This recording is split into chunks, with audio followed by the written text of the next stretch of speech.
तर बदलापुरामध्ये एका गुन्हेगारी पार्श्वभूमीच्या इसमावर चौघांनी गोळीबार केलाय। आमदार किसन कथोरेंच्या निवासस्थानाबाहेर ही घटना घडली आहे। विवेक नायडू या मुख्य आरोपीला अटक करण्यात आली असून 3 जण सध्या फरार आहेत।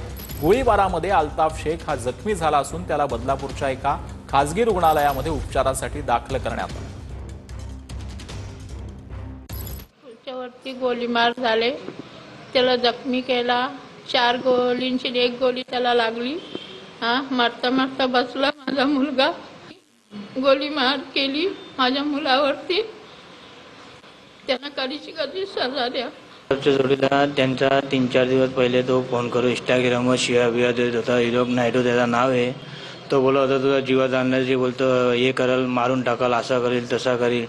तो खाली जगदीश कुडेकर बोलून एक माणूस आहे, त्याचं नाव घेत होता। बोलतो त्यांनी बोललाय तुम्हाला गोळ्या टाकूल, असा घेईल तसा करील। तो आज माझा भाऊ दुपारी समोर घरातून निघाला। त्यांनी पहिले फिल्डिंग लावली होती, तिथून त्यांनी डायरेक्ट गोळीबार केली भावाच्या अंगावर।